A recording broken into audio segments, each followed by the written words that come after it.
வானொலியில் நீங்கள் கேட்டு மகிழ்ந்த தென்கட்சி கோ சுவாமிநாதன் அவர்களின் இன்று ஒரு தகவல் கதை தொகுப்பினை கேட்கலாம்.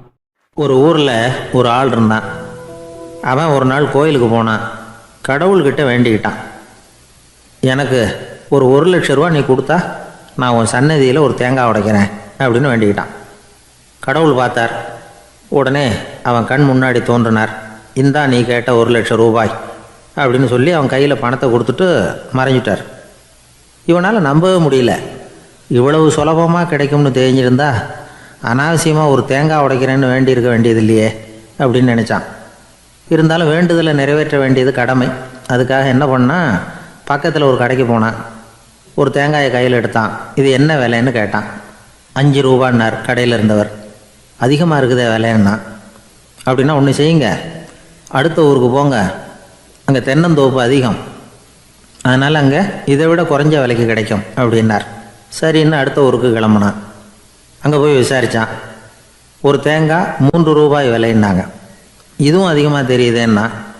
அப்படின்னா ஒன்று செய்ய, அதுவும் அந்த ஆற்று ஓரமாக ஒரு தென்னை மரம் இருக்குது பார், அதில் நீயே ஏறி பறிச்சுக்கோ, ஒரு தேங்காய்க்கு 1 ரூபா கொடுத்தா போதும் அப்படின்னார் அந்த தோப்புக்கு சொந்தக்காரர். இவனுக்கு மரம் ஏற தெரியாது. இருந்தாலும் ஆசை யாரை விட்டுது, விலை சல்லிசாக இருக்குதே. ஆற்று ஓரம் போனால் தட்டு தடுமாறி அந்த மரத்தில் ஏறினா அந்த தென்னை மரம் வளைஞ்சி ஆற்று பக்கம் போய் அப்புறம் நிமிர்ந்து இருந்தது. அதாவது மரத்தின் உச்சி சரியாக ஆற்றுக்கு நடுவில் இருந்தது. ஆற்றுல வெள்ளம் கரை புரண்டு ஓடிக்கிட்டு இருக்கு. இவன் கடவுள் கொடுத்த 1,00,000 ரூபாயை மடியில் வச்சு இறுக்கி கட்டிக்கிட்டான். உச்சிக்கு போய் காய் பறிக்கிற சமயத்தில் காற்று மழையும் பலமாக கலந்து அடிக்க ஆரம்பிச்சுட்டுது.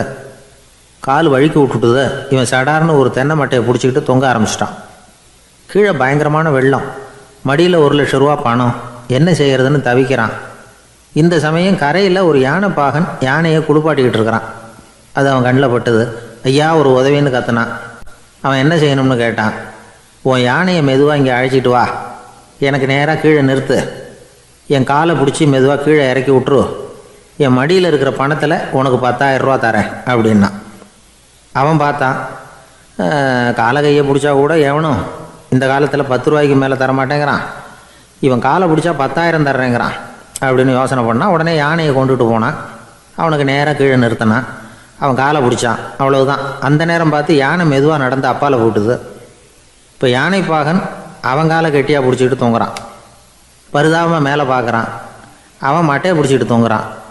இப்போ யானை பாகன் சொல்கிறான், தம்பி மட்டையை விட்டுறாத, கெட்டியாக பிடிச்சிக்கோ, நான் உனக்கு 10,000 ரூபா தரேன், இதோ மடியில் தான் வச்சுருக்கேன்னா. மேலே தொங்குறவனுக்கு இந்த நிலைமையிலேயும் ஒரு சந்தோஷம், மேற்கொண்டு ஒரு 10,000 ரூபா நமக்கு கிடைக்கும் போல இருக்கே அப்படின்னு. இந்த சமயத்தில் ஒருத்தன் ஒட்டகத்தை ஓட்டிகிட்டு வந்தான் அந்த பக்கமாக குளிப்பாட்டுறதுக்கு. யானை பாகம் பார்த்துட்டான். ஐயா ஒட்டகக்காரரே, அதை இங்கே கொண்டுட்டு வா, எங்கள் காலை பிடிச்சி பத்திரமா இறக்கி விடு, நாங்கள் பணம் கொடுக்குறோம்னா. அவனும் பணத்துக்கு ஆசைப்பட்டு வந்தான். அவன் காலை பிடிக்கிற சமயம் ஒட்டகமும் நழுவி போட்டுது. இப்போ 3 பேருமே வரிசையாக தொங்குறாங்க. ஒட்டகக்காரன் கத்துறான், தம்பி மட்டையை விட்டுறாத, கெட்டியாக பிடிச்சிக்கோ, நான் என் மடியில் இருக்கிற 5,000 உனக்கு தந்துடுறேன்னா. மேலே தொங்குறவனுக்கு இன்னமும் சந்தோஷம், இவனும் பணம் தர்றேங்கிறான். அப்படின்னா இன்றைக்கி நமக்கு மொத்த பண வரவு எவ்வளவு அப்படின்னு ஒவ்வொன்றா கூட்டி பார்க்க ஆரம்பித்தான். மனக்கணக்கு சரியாக வரல. அதனால் அப்படியே விரலை விட்டு எண்ண ஆரம்பித்தான். அவ்வளவுதான். மட்டையை விட்டுட்டு கை நழுவி வந்துட்டுது. 3 பேரும் பொத்துன்னு ஆற்றுல விழுந்தாங்க. படாத பாடுபட்டு தட்டு தடுமாறி கரைக்கு வந்து சேர்ந்தாங்க. 3 பேர் மடியில் இருந்த பணமும் ஆற்றோட போட்டுது. பேராசை பெருநஷ்டம் அப்படின்னு ஒரு பழமொழி இருக்குல்ல, அதை விளக்கறதுக்காக சொல்லப்பட்ட கதை இது. இந்த காலத்தில் ஒருத்தர் ஒரு நீச்சல் குளத்தில் நீச்சல் அடிச்சுக்கிட்டு இருக்கிறார். காவலுக்கு இருந்தவர் அதை கவனிச்சுட்டார்.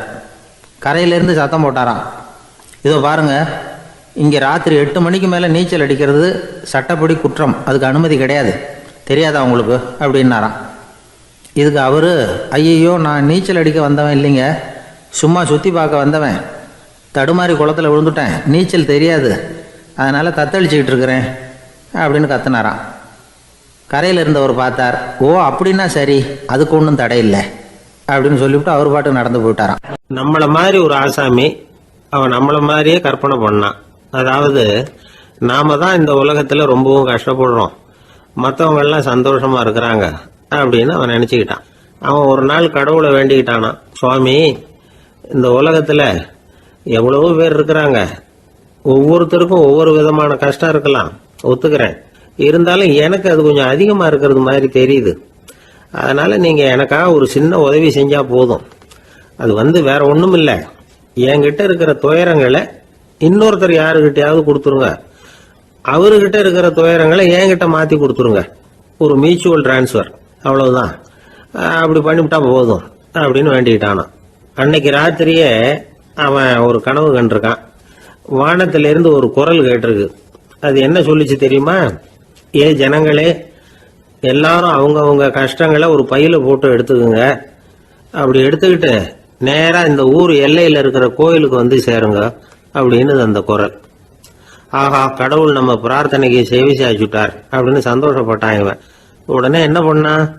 தன்கிட்ட இருந்த கஷ்டத்தையெல்லாம் ஒரு சாக்கு பையில போட்டு எடுத்துக்கிட்டான். வீட்டை விட்டு வெளியில வந்தான். தெருவில் இறங்கி நடக்கிறான். அங்க பார்த்தா ஏகப்பட்ட பேர் ஆளுக்கு ஒரு பைய தூக்கிக்கிட்டு கோயிலுக்கு போயிட்டு இருக்கிறாங்க. சில பேர் மூட்டையா கட்டி தலையில சுமந்துக்கிட்டு போயிட்டு இருக்கிறாங்க. இவன் பார்த்தான். இவனுக்கு ரொம்ப ஆச்சரியமா இருந்தது. ஏன்னா எல்லாரும் வச்சிருக்கிற பை இவன் பைய விட பெருசா இருந்தது. இவன் பை தான் இருக்கிறதுலயே கொஞ்சம் சின்னதா தெரிஞ்சது. இப்ப அவன் மறுபடியும் சாமியை வேண்டிக்கிட்டான். கடவுளே, இப்ப உள்ள சூழ்நிலையை கவனிச்சா என்கிட்ட இருக்கிற பைய பரவாயில்லன்னு தோணுது. அதனால வேற பை எதையும் மாத்த வேணாம், இதுவே பரவாயில்ல, இந்த பையோட திரும்பி வீட்டுக்கு போனா போதும்னு நினைக்கிறேன் அப்படின்னு ஏதோ நினைக்க ஆரம்பிச்சுட்டான் அவன். எல்லாரும் கோயிலுக்கு போய் சேர்ந்தாங்க. கோயில்ல அந்த குரல் மறுபடியும் கேட்டுது. எல்லாரும் அவங்கவுங்க பைகளை சோகத்துல தொங்க விடுங்க. திடீர்னு விளக்குகள் அணையும், மணி அடிக்கப்படும், அதுதான் அடையாளம். அந்த சமயத்துல இருட்டுல உங்களுக்கு வேண்டிய பைய நீங்க மாத்தி எடுத்துக்கலாம், தேர்ந்தெடுத்துக்கலாம். வெளிச்சம் இருக்கிறப்பவே உங்களுக்கு பிடிச்ச பைக்கு பக்கமா பார்த்து நீங்க நின்னுக்கலாம் அப்படின்னு சொல்லி விவரம் சொல்லிச்சான் அந்த குரல். அப்படி சொன்னதுக்கு அப்புறம் திடீர்னு விளக்கு அணைஞ்சுது, மணி அடிச்சுது. கொஞ்ச நேரம் கழிச்சு மறுபடியும் விளக்குகள்லாம் எரிஞ்சுது. இப்போ பார்த்தா எல்லாரும் அவங்கவுங்க பையையே கெட்டியா பிடிச்சிக்கிட்டு நிக்கிறாங்க. இவனும் அப்படியே நிக்கிறான். இவன் மெதுவா பக்கத்துல நிக்கிறவங்க கிட்ட கேட்டானா, ஏன் நீங்க பைய கையிலேயே வச்சிருக்கிறீங்க, செவுத்துல மாட்டலையா அப்படின்னு கேட்டிருக்கான். இல்லப்பா, நீ ஏன் கையிலேயே வச்சிருக்கிறியோ அதே காரணத்துக்காக தான் நாங்களும் வச்சிருக்கிறோம். நம்ம கவலைகளை பத்தி நமக்கு ஓரளவுக்காவது தெரியும். ஆனா மற்றவங்க கவலைகள் நமக்கு பரிச்சயம் இல்லாதவை, பழக்கம் இல்லாதது. அதனால நமக்கு தெரிஞ்ச கவலைகளை சமாளிக்கிறது சுலபம். தெரியாததை சமாளிக்கணும்னா மறுபடியும் ஆரம்பத்துல இருந்து ஆரம்பிக்கணும். அதனால பழைய நண்பர்களோட வாழறது தான் மேல் அப்படின்னு ஆனான். அதுக்கப்புறம் அவன் தன்னோட பைய போதும்னு வீட்டுக்கு திரும்பி வந்துட்டானான். இது ஒரு பெரியவர் சொல்லி இருக்கிற கதை. அதனால நம்ம கிட்ட இருக்கிற கஷ்டங்கள் தான் பெருசு, அதை இன்னொருத்தங்கிட்ட கொடுத்துட்டு மாத்திக்கலாம் அப்படின்னு நினைக்கிறது தப்பு. இதே மாதிரி இன்னொரு சம்பவம். ஒரு ஊர்ல ஒரு நாள் ராத்திரி ஆகாயத்தில இருந்து கடவுள் குரல் கேக்குது. இந்த ஊர்ல இருக்கிற ஜனங்கள்லாம் கொஞ்சம் கவனிங்க, உங்களுக்கு ஒரு செய்தி. அதாவது இங்க இருக்கிற ஜனங்கள்லயே கொஞ்சம் கூட கவலையே இல்லாத ஆள் யாருன்னு எனக்கு தெரியணும். அதனால எல்லாரும் அவங்க கவலைகளை ஒரு பையில போட்டு எடுத்துக்கிட்டு கோயிலுக்கு வாங்க அப்படின்னாரு கடவுள். உடனே வரிசையா எல்லாரும் வர ஆரம்பிச்சாங்க. எல்லார் கையிலயும் பை இருந்தது, சின்னதும் பெருசுமா. கவலையே இல்லாத ஆள் யாருன்னு தேடினார் கடவுள். ஒரே ஒரு ஆள் மட்டும் கையில எதுவும் இல்லாம வெறும் கையை வீசிக்கிட்டு ரொம்ப ஜாலியா நடந்து வந்துகிட்டு இருந்தான். கடவுள் அவங்க கிட்ட போனார். ஏன்பா உனக்கு கவலையே இல்லையா அப்படின்னு கேட்டார். எனக்கும் சில கவலைகள்லாம் உண்டு அப்படின்னு அவன். எங்க அதெல்லாம்னு கேட்டிருக்காரு கடவுள். பின்னாடி லாரியில வந்துகிட்டு இருக்கு அப்படின்னு அவன். ஒரு ஊர்ல ஒரு பெரியவர் இருந்தார். அவர் ஒரு குரு. அவர் தொடர்ந்து தியான கூட்டங்கள் நடத்துவார். அந்த கூட்டத்துல கலந்துக்கிறதுக்காக பல ஊர்கள்ல இருந்து சீடர்கள் நிறைய பேர் வருவாங்க போவாங்க. ஒரு நாள் அங்க கூட்டம் நடந்துகிட்டு இருக்குது. அந்த சமயத்துல சீடர்கள்ல ஒருத்தன் என்னத்தையே திருடி விட்டான். மற்ற சீடர்கள் அதை கவனிச்சுட்டாங்க. இவன் ஆப்பிட்டுக்கிட்டான். கூட்டம் முடிஞ்ச பிற்பாடு இவன் திருடின விஷயத்த அந்த பெரியவர்கிட்ட போய் சொன்னாங்களாம். அவர் கவனத்துக்கு கொண்டுகிட்டு போனாங்க. ஆனால் அவர் இதை காதிலே போட்டுக்கல, கண்டுக்கவே இல்லை. போய் சொன்ன சீடர்களுக்கெல்லாம் ஏமாத்தமாக போயிட்டுது. என்ன இது, இவ்வளவு தூரம் நாம் கண்டுபிடிச்சி போய் சொல்கிறோம், அவர் கண்டுக்கவே மாட்டேங்கிறாரே அப்படின்னு ஒரு மாதிரி ஆயிட்டாங்க. இருந்தாலும் அதை பற்றி ஒன்றுமே சொல்லிக்கல, பேசாமல் இருந்துட்டாங்க. கொஞ்ச நாள் ஆச்சு. அதே ஆள் மறுபடியும் ஒரு திருட்டில் மாட்டிக்கிட்டான். சீடர்கள் மறுபடியும் அந்த குரு கிட்ட விஷயத்த சொன்னாங்க. அவர் அப்பவும் வழக்கம் போல சும்மாவே இருந்துட்டார். இவர் இப்படி இருக்கிறத பார்த்ததும் அந்த சீடர்களுக்கு கோபம் வந்துட்டுது. உடனே அந்த சீடர்கள்லாம் ஒன்று கூடி பேசினாங்களாம். எல்லாருமா சேர்ந்து ஒரு விண்ணப்பம் தயார் பண்ணாங்க. அதை குருநாதர்கிட்ட கொண்டுட்டு போய் கொடுத்தாங்க. அந்த விண்ணப்பத்தில் இவங்க என்ன எழுதியிருக்கிறாங்க தெரியுமா? குருநாதர் அவர்களே, உடனே திருடனவன் மீது சட்ட நடவடிக்கை எடுக்கணும். நீங்கள் அப்படி அவனை இங்கே சேர்க்கக்கூடாது. நீங்கள் சேர்த்தீங்கன்னா நாங்கள் இங்கே இருக்கிறத பற்றி யோசிக்க ஆரம்பிச்சிருவோம். அவனை இந்த மடத்தை விட்டே துரத்தி பண்ணணும். நீங்கள் அவனை வெளியில் அனுப்புங்க, இல்லைன்னா நாங்கள் அத்தனை பேரும் வெளியில் போயிடுறோம். இப்படி தான் அந்த விண்ணப்பத்தில் எழுதியிருக்கிறாங்க.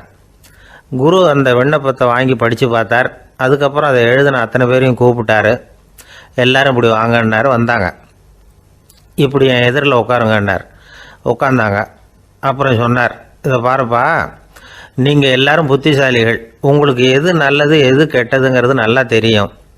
நீங்கள் மேற்கொண்டு ஏதாவது படிக்கணும்னு நினச்சா வேறு எங்கே வேணும்னாலும் போகலாம். அதுக்கு நான் தடை சொல்ல மாட்டேன். ஆனால் உங்களால் குற்றம் சாட்டப்பட்ட அவன் இருக்கானே, அவன் எப்படின்னா அவனுக்கு எது நல்லது எது கெட்டதுங்கிறதெல்லாம் தெரியாது. அதனால தான் திருடுறான். நீங்கள் சொல்கிறது மாதிரி அவனை அடித்து துரத்தி விடுறோம்னு வச்சுக்கோங்க, அவனுக்கு எப்படி நல்லது கெட்டது தெரியும்? அவனுக்கு அதை யார் சொல்லி கொடுக்கறது? அதனால் இங்கேயே இருக்கட்டும், அதுதான் சரி. இதுக்காக நீங்கள் எல்லாரும் என்னை விட்டுட்டு போனாலும் சரி, அவனை நான் விரட்ட மாட்டேன் அப்படின்னு விட்டாரான். இவ்வளவையும் திருடனை அந்த சீடன் கேட்டுக்கிட்டே இருந்திருக்கான். அவன் கண்களில் கண்ணீர். அப்படியே எழுந்திரிச்சு வந்தான். குரு காலில் விழுந்தான். அவன் கண்ணீரில் அவனது தீமை கழுவப்பட்டது அப்படிம்பாங்க. அதாவது சீடர்களுக்கு அந்த குருவோட பெருமை அப்போ தான் புரிஞ்சுதான். ஒரு நல்ல ஆசிரியர் இருக்காருன்னு வச்சுங்க, நல்லா படிக்கிற பையனுக்கு தான் பாடம் சொல்லி கொடுப்பேன்னா அது என்ன பெரிய விஷயமா?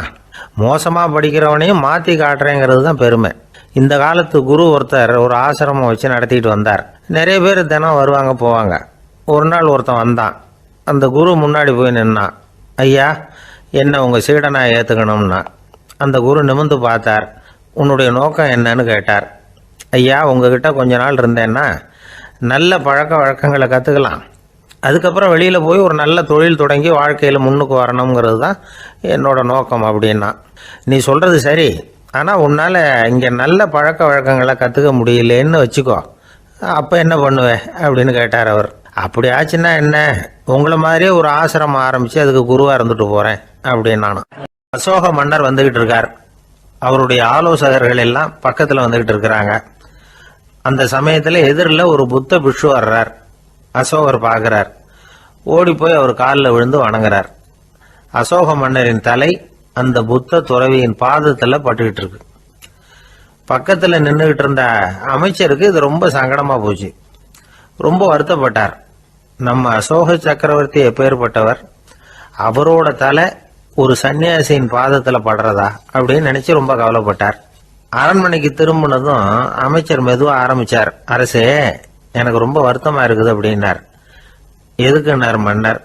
அசோக சக்கரவர்த்தியின் தலை, அதாவது அந்த சிரம் ரொம்ப மதிப்புமிக்க ஒன்று. அது ஒரு சன்னியாசியின் காலில் படலாமா அப்படின்னார்.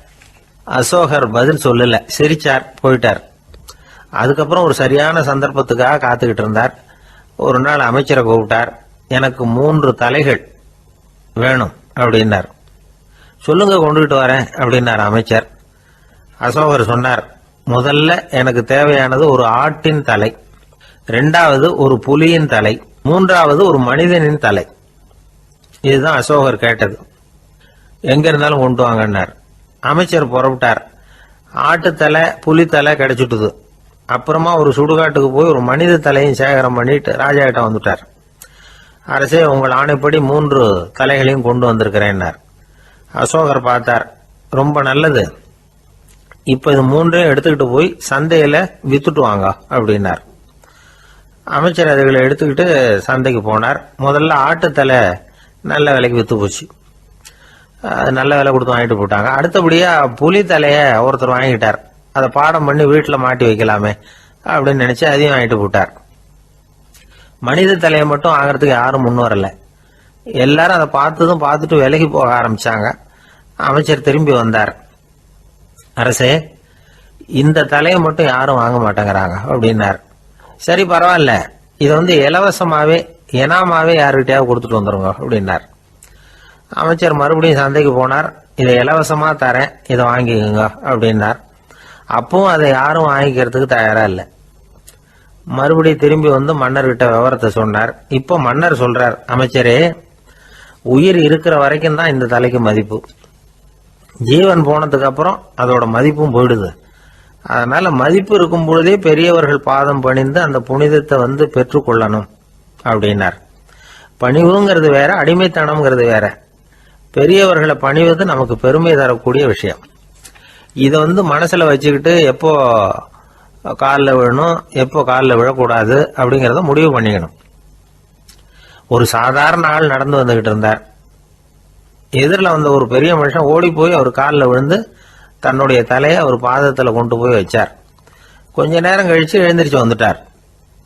வந்த பிறகு இவரை கேட்டேன், ஏன் திடீர்னு ஓடி போய் அந்த ஆளு காலில் விழுந்தீங்க அப்படின்னு. அவர் போட்டிருக்கிறது என்னோட காணாம போன செருப்பான்னு கண்டுபிடிக்கிறதுக்காக அப்படி விழுந்தேன் அப்படின்னா. ஒரு ஆள் இருந்தார். அவர் தன்னை ஒரு குருன்னு சொல்லிக்கிட்டார். மௌன குரு, வாயே திறக்கிறது இல்லை. அவருக்கு 2 சீடர்கள் உண்டு. இவங்க தான் வர்றவங்க கிட்ட பேசுவாங்க, விளக்கம் கொடுப்பாங்க. ஒரு நாள் இந்த சீடர்கள் 2 பேரும் எங்கேயோ வெளியில் போயிட்டாங்க. அந்த நேரம் பார்த்து ஒருத்தர் அங்கே வந்தார். குரு கிட்ட போனார். குருவே, புத்தர்னா என்னன்னு கேட்டார். குருவுக்கு ஒன்றும் புரியல. அவர் உண்மையான குருவாக இருந்தாவில் புரியும். அவர் திருன்னு முழிக்க ஆரம்பிச்சிட்டார். இந்த நேரம் பார்த்து இந்த சீடர்களும் எங்கேயோ போயிட்டாங்களே, என்ன பண்ணுறது, உதவிக்கு யாராவது கிடைக்க மாட்டாங்களா அப்படின்னு அப்படியே சுற்றி பார்க்குறார். அங்கங்கே பார்க்குறார். வந்தவர் இதை கவனிச்சார். ஏதோ புரிஞ்சுக்கிட்ட ஒரு மாதிரி அடுத்த கேள்வி கேட்டார். தர்மம்னா என்ன சுவாமின்னார். குருவுக்கு ரொம்ப சங்கடமாக போச்சு. நம்ம நிலைமை இப்படி ஆகிட்டுதே, இக்கட்டில் மாட்டிக்கிட்டோமே அப்படின்னு நினச்சபடியே விட்டத்தை பார்த்தார். அப்புறம் குனிஞ்சு தரையை பார்த்தார். அப்படியே உட்காந்துக்கிட்டார். வந்தவர் உடனே அடுத்த கேள்விக்கு போயிட்டார். தியானம்னா என்ன சுவாமின்னார். பாவம் என்ன பண்ணுவார் அந்த குரு, பேசாமல் கண்ணை கெட்டியாக மூடிக்கிட்டார். இது ஏதுடா வம்பா போச்சுன்னு. இவர் இப்படி பண்ணால் கூட வந்தவர் சளைக்கல. இன்னொரு கேள்வியும் கேட்டார். ஆசீர்வாதம்னா என்ன அப்படின்னார். இவர் பார்த்தார். இப்படியே போனால் இவர் கேள்வி கேட்குறத நிறுத்த மாட்டார் அப்படின்னு நினச்சிக்கிட்டு எனக்கு ஒன்றுமே தெரியாதுங்கிற பாவனையில் 2 கையையும் விரித்து காட்டினார். வந்தவர் முகத்தில் மகிழ்ச்சி, மன நிறைவு, ஏதோ எல்லாம் புரிஞ்சுக்கிட்ட ஒரு மாதிரி அங்கேருந்து புறப்பட்டு போனார். வழியில் அந்த குருவோட சீடர்கள் 2 பேரையும் சந்திச்சார். உங்கள் குருவை தான் பார்த்துட்டு வரேன்னார். இவர் என்ன நடந்ததுன்னு கேட்டாங்க. இவர் விவரமாக சொல்கிறார். உங்கள் குரு எவ்வளவு பெரிய ஞானி தெரியுமா? புத்தர்னா என்னன்னு கேட்டேன். அதுக்கு அவர் அப்படியும் இப்படியும் பார்த்தார். அதுக்கு என்ன அர்த்தம் தெரியுமா? மக்கள் புத்தரை அங்கேயும் இங்கேயும் தேடுறாங்க. உண்மையில் அவர் அங்கேயும் இங்கேயும் தேடி கண்டுபிடிக்க முடியாது அப்படிங்கிறத அவர் செய்கை மூலம் உணர்த்தினார். அதுக்கப்புறம் தர்மம்னா என்னன்னு கேட்டேன். அவர் மேலேயும் கீழையும் பார்த்து தர்மம் சமமானது, அதில் உயர்வு தாழ்வு இல்லைங்கிறத உணர்த்தினார். அதுக்கப்புறம் தியானம்னா என்னன்னு கேட்டேன். கண்ணை மூடிக்கிட்டார். கண்ணை மூடி காணுகிற அற்புதம் அது அப்படிங்கிறத புரிஞ்சுக்கிட்டேன். கடைசியாக ஆசீர்வதிக்கப்படுறது பற்றி கேட்டேன். கைகளை நீட்டி உதவுறது தான் அது அப்படிங்கிறத தன்னுடைய இருகை விரித்து உணர்த்தினார். எவ்வளோ பெரிய மகான் அவர் அப்படின்னு சொல்லிவிட்டு அவர் பாட்டு போயிட்டார்.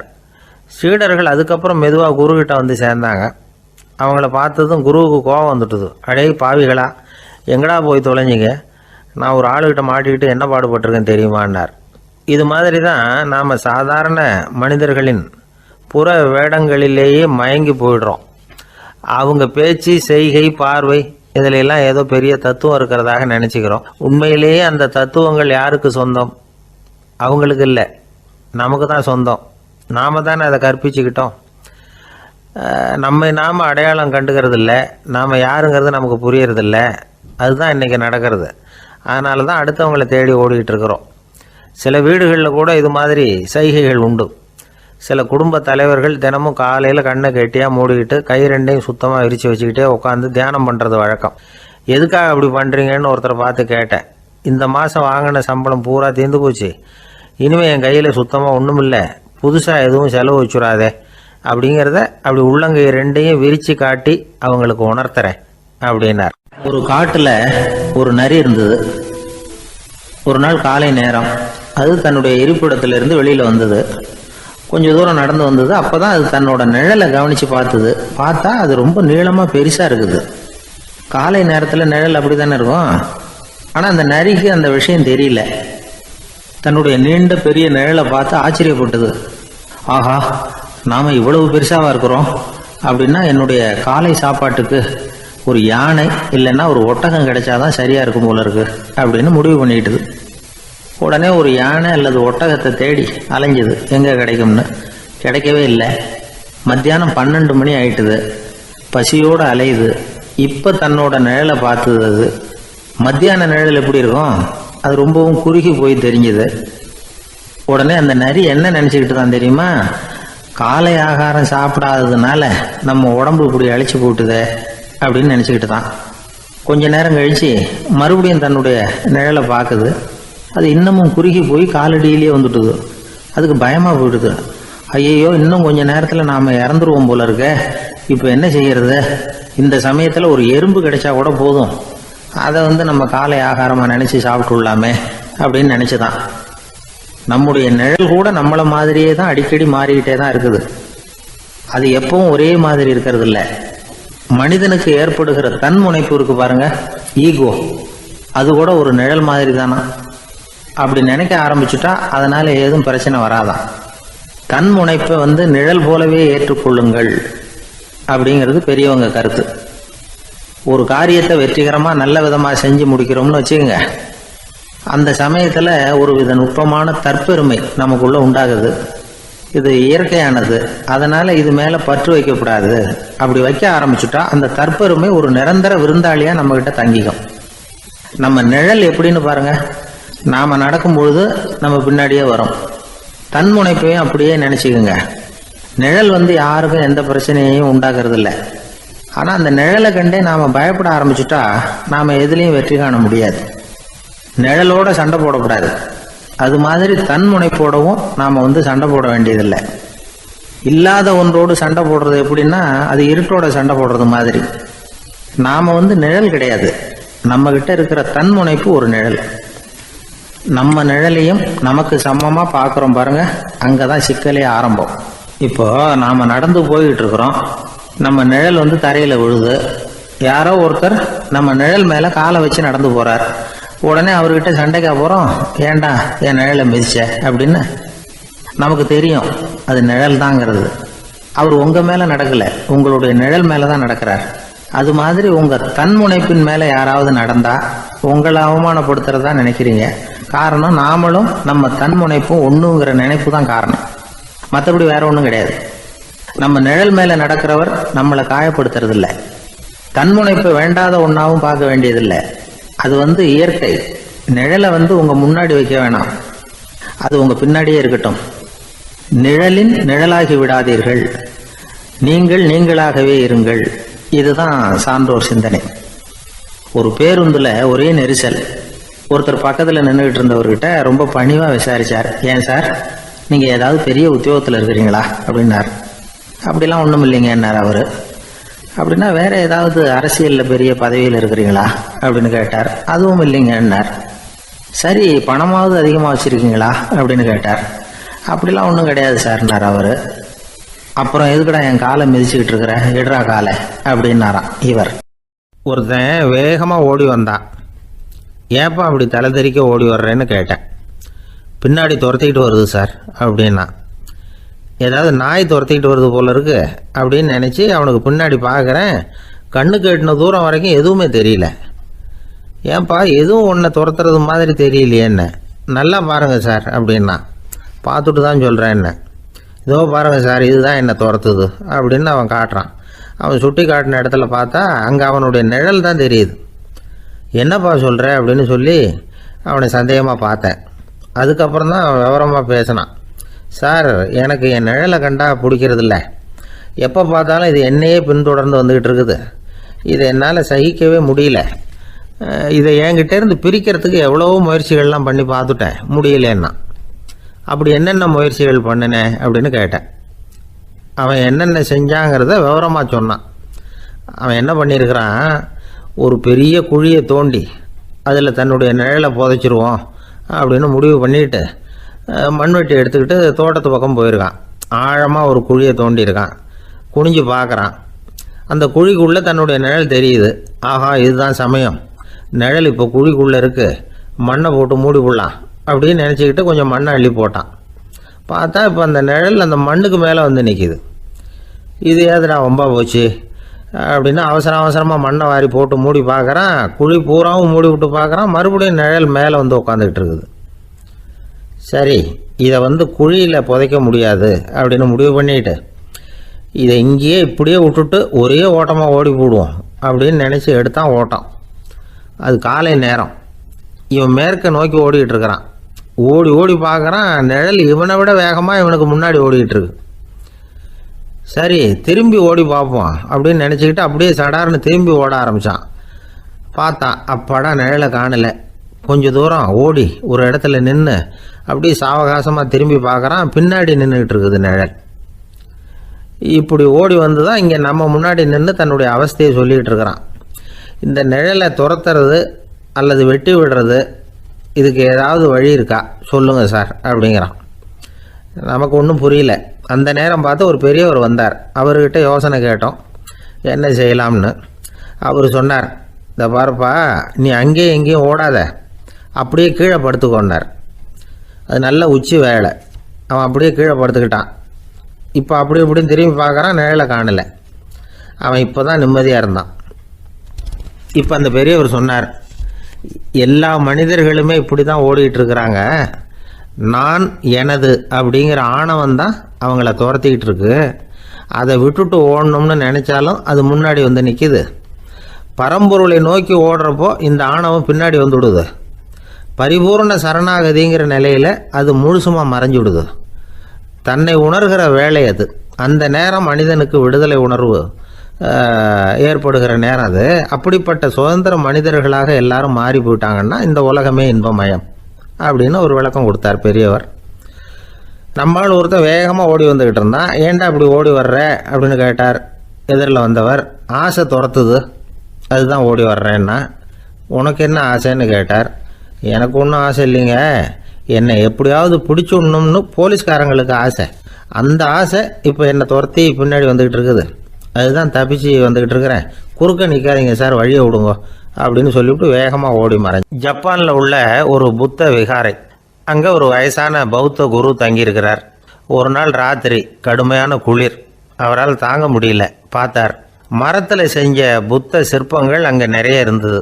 அதில் ஒன்றை எடுத்து அதுக்கு தீ மூட்டி அந்த நெருப்பில் குளிர் காஞ்சிக்கிட்டு இருக்கிறார். மர சிற்பம் தீ வச்சதும் படபடன்னு வெடிக்க ஆரம்பிச்சுட்டுது. அந்த சத்தத்தை கேட்டதும் அந்த புத்த விகாரையின் குருக்கள் வெளியில் ஓடி வந்தார். இவர் ஆனந்தமாக குளிர் காஞ்சிக்கிட்டு இருக்கிறார். அவரால் பொறுத்துக்க முடியல. தெருவில் திரிஞ்சுக்கிட்டு இருந்த அந்த பெரியவரை இங்கே தங்க அனுமதித்ததே அவர் தான். இவர் இப்படி பண்ணுறாருன்னு நினச்சிக்கிட்டே அவரை கோபமாக பார்த்தார். ஏன் இப்படி கோபமாக பார்க்குறீங்க, இப்படி வந்து உட்காருங்க அப்படிங்கிறாரு இவர். அவருக்கு இன்னமும் கோபம் வந்துட்டுது. எங்கள் கடவுளை எரிச்சுட்டீங்களே அப்படின்னு சத்தம் போட்டாராம். அப்படியா அப்படின்னு கேட்டுக்கிட்டே அந்த சாம்பலை கிளறினார் இவர். என்ன செய்கிறீங்கன்னு கேட்டிருக்காரு அவர். நான் எலும்புகளை தேடுறேன்னாராம். நீங்கள் ஒரு பைத்தியம், இது ஒரு மர சிற்பம், இதில் எலும்புகள் கிடையாது அப்படின்னாராம். அவருக்கு கோபம் வந்துட்டுது. உடனே வெளியில் போங்கன்னு கத்தியிருக்கார். வெளியில் தள்ளி கதவையும் சாத்தி விட்டாராம். மறுநாள் காலையில் கதவை திறந்து பார்த்தா அந்த வயசான பெரியவர் ஒரு மைல்கல் மேலே சில காட்டு பூக்களை வச்சு புத்தம் சரணம் கச்சாமின்னு சொல்லிக்கிட்டே இருக்கிறார். இவருக்கு சந்தேகமாக போட்டுது. கிட்ட போனார். என்ன செஞ்சுக்கிட்டு இருக்கீங்கன்னு கேட்டார். இது என்னுடைய காலை நேர பிரார்த்தனைனாராம். நிஜமாகவே நீங்கள் ஒரு பைத்தியமாக தான் இருக்கணும், ஏன்னா அது ஒரு மைல்கல் அப்படின்னாராம். இப்போ அந்த பெரியவர் சொன்னாராம், நீங்கள் ஒரு மரத்தை புத்தராக நினைக்கும் பொழுது நான் ஏன் ஒரு மைல்கல்ல புத்தராக நினைக்கக்கூடாது? நான் புத்தரை எரிக்கலாம், ஏன்னா அவரை நான் நேசிக்கிறேன்.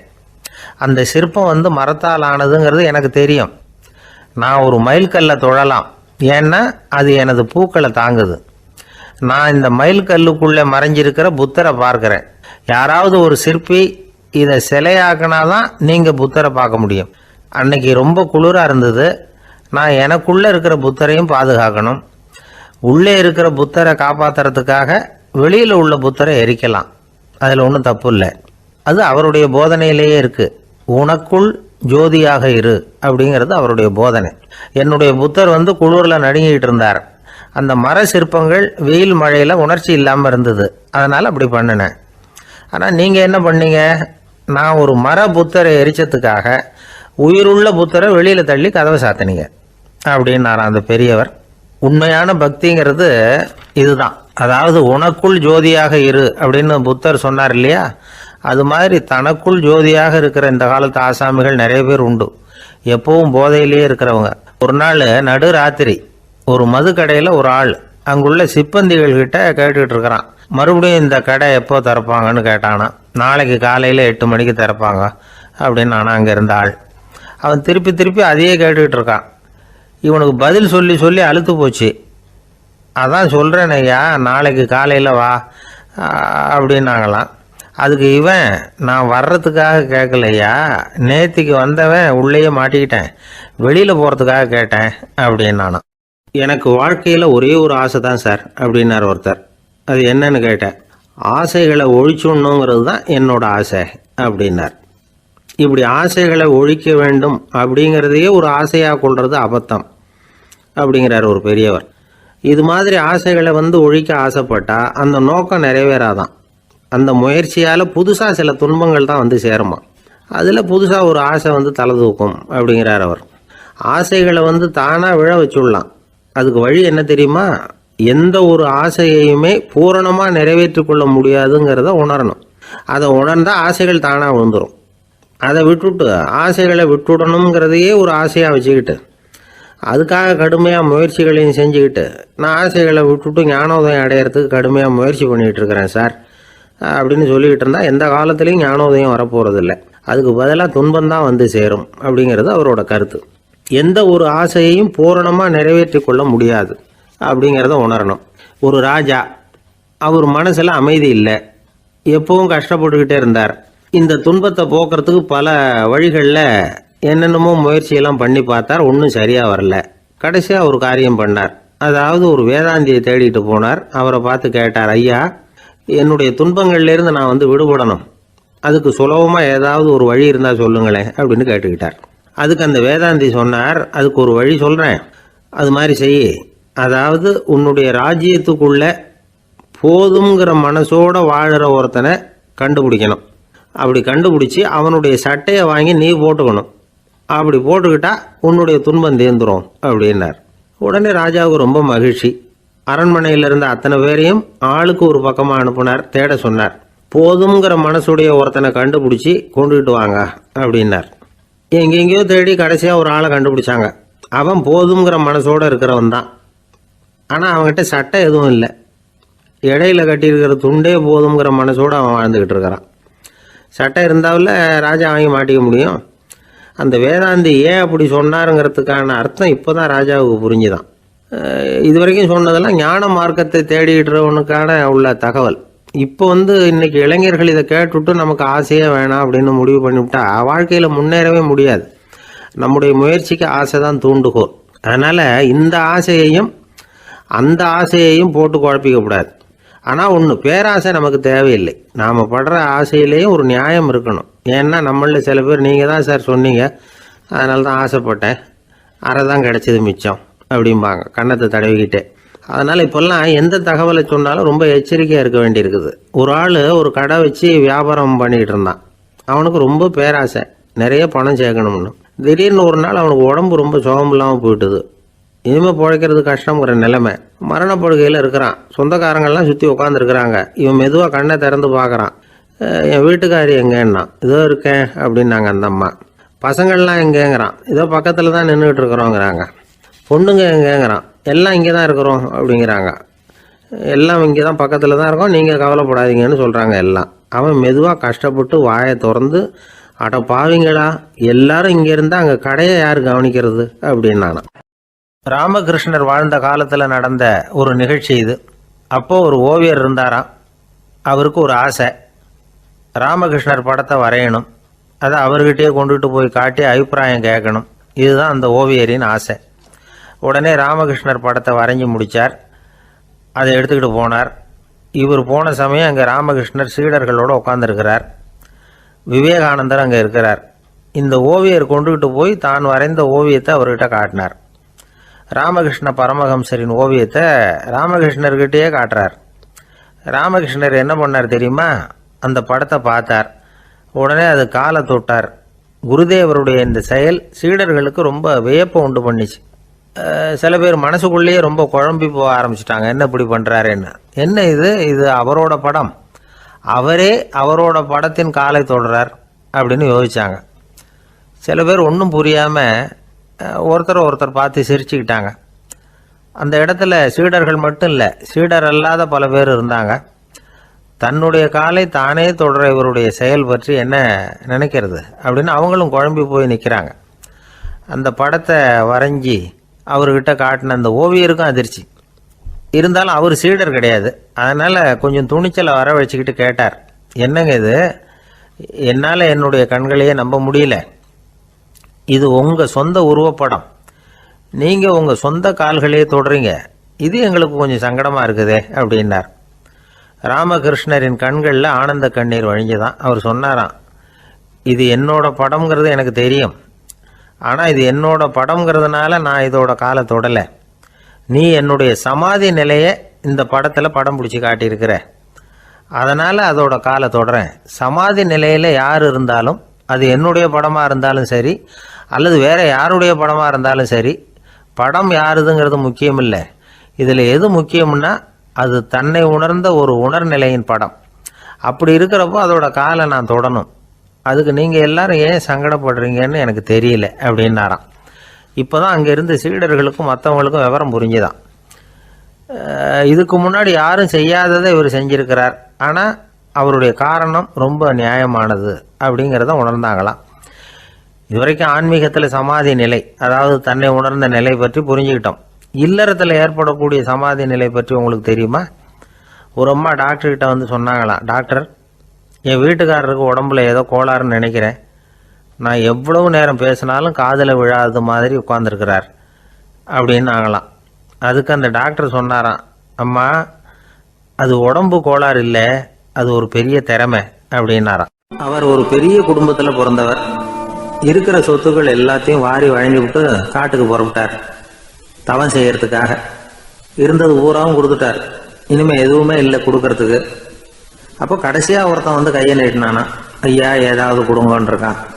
அவர் பார்த்தார், கட்டியிருக்கிற வேட்டியை தவிர வேற எதுவுமே இல்லை, 8 முழம் பட்டு வேட்டி ஜரிகை கரையோடு இருக்குது. கடைசியாக அதை தான் எடுத்துக்கிட்டு அவர் புறப்பட்டுருக்கார். அவர் பார்த்தார், எதிரில் அவன் பரிதாபமாக நின்றுக்கிட்டு இருக்கிறான். அந்த 8 முழ வேட்டியை 2ஆக கிழிச்சார். 4 முழத்தை அவங்ககிட்ட கொடுத்தாரு, மீதி 4 முழத்தை தன்னுடைய இடுப்பில் கட்டிட்டு அவர் காட்டுக்கு போயிட்டார். இவன் என்ன பண்ணான் தெரியுமா? கையில் கிடைச்ச 4 முழத்தை எடுத்துக்கிட்டு கடை வீதிக்கு போனான். பழைய பட்டு வேட்டி ஜருகை இதையெல்லாம் விலைக்கு வாங்குற வணிகர் ஒருத்தர் இருக்கார், அவர்கிட்ட போனான். இதை விலைக்கு எடுத்துக்கிறீங்களா அப்படின்னு கேட்டிருக்கான். அவர் வாங்கி பார்த்துருக்கார். ஆஹா, இது ரொம்ப அருமையான வேட்டி, விலை உயர்ந்த ஜருகை, இது ஏது உனக்கு அப்படின்னு கேட்டாரான். அவன் நடந்தது சொல்லியிருக்கான். அப்படின்னா ஒன்று செய்ய, இந்த வேட்டியோட இன்னொரு பாதியையும் மெதுவாக வாங்கிட்டு வந்துரு, உனக்கு நிறைய பணம் தர்றேன் அப்படின்னாரான் அந்த வணிகர். இவன் கொஞ்சம் யோசனை பண்ணி பார்த்தான். கொஞ்சம் இருங்க, வந்து விடுறேன் அப்படின்னு சொல்லிவிட்டு நேராக காட்டுக்கு போனான். அவர் எங்கே இருக்காருன்னு தேடி கண்டுபிடிச்சான். அவர் ஒரு இடத்துல தவக்கோலத்தில் இருக்கிறார். கட்டியிருந்த இடைவேட்டியும் அவர் அறியாமல் நழுவி கீழே விழுந்து கிடக்குது. இவனுக்கு ரொம்ப வசதியாக போச்சு. அவரை கேட்க வேண்டிய அவசியமே இல்லை. மெதுவாக சத்தம் போடாமல் அடி மேலே அடி வச்சு நெருங்கினான். அவர் கண்ணை மூடிக்கிட்டு அவர் பாட்டு நின்றுட்டு இருக்கிறார். இவன் மெதுவாக போய் கீழே கிடந்த அந்த துணியை எடுத்துக்கிட்டு சத்தம் போடாமல் திரும்பி நடந்தான். ஒரு 2-3 அடி எடுத்து வச்சிருப்பான். அப்படி ஓட ஆரம்பிக்கிற சமயத்தில் அவன் காலில் கீழே கிடந்த முள்ளு ஒன்று நறுக்குன்னு தச்சு விட்டுது. வலி தாங்க முடியாமல் அம்மான்னு கத்தியிருக்கான். இந்த சத்தத்தினால கண்ணை மூடி நின்றுகிட்டு இருந்த அவரோட தவம் கலைஞ்சது. மெல்ல கண்ணை திறந்து பார்க்குறார். தன் இடையில இருந்த வேட்டி அவன் கையில் இருக்கு. இப்போ அவர் நினைக்கிறார், என்ன நினைக்கிறாருன்னா, இந்த வேட்டி மீது நான் வைத்த ஆசையல்லவா அவனை திருடனாக ஆக்கி விட்டது அப்படின்னு நினைச்சாராம். இந்த வேட்டி மேல நாம வச்ச ஆசை அவனை திருடும்படி ஆக்கி விட்டதே அப்படின்னு நினைச்சாராம். இது எப்பேற்பட்ட மனநிலை அப்படிங்கிறத கொஞ்சம் யோசனை பண்ணி பாருங்க. தான் ஒரு பொருள் மேல வச்ச பற்று இன்னொரு மனிதன் திருடனாக ஆகிறதுக்கு காரணம் ஆயிட்டதேன்னு நினைக்கிறார். அப்படி நினைச்ச அந்த பெரியவர் யார் தெரியுமா? அவர் தான் மகாவீரர். இழந்துட்டேங்கிறிய, நீ என்னத்தை கொண்டுகிட்டு வந்த எங்க இழந்துடுறதுக்கு? நீ என்னத்தை உண்டாக்குன இது அழிஞ்சுட்டுதுன்னு சொல்றதுக்கு? இதுதான் அவருடைய சிந்தனை. இன்றைக்கு நம்ம சிந்தனையெல்லாம் வேற மாதிரி இருக்குது. ஒருத்தன் நடுத்தருவில் உட்காந்து அழுதுகிட்டு இருந்தான். அந்த வழியா ஒருத்தர் ஏன்பா அழறேன்னு கேட்டாராம். 5 ரூபா சார், இந்த இடத்துல விழுந்துட்டுது, ரொம்ப நேரமா தேடுறேன், கிடைக்காது போல இருக்கு அப்படின்னு சொல்லிவிட்டு அழறான். எப்போ தொலைஞ்சதுன்னு கேட்டாராம் அவரு. அது எனக்கு தெரியாது சார், பணத்தை தொலைச்சவன் தேடி பார்த்துட்டு போயிட்டான், நான் அவனுக்கு பின்னாடி தேட வந்தவன் அப்படின்னு நானா இவன்.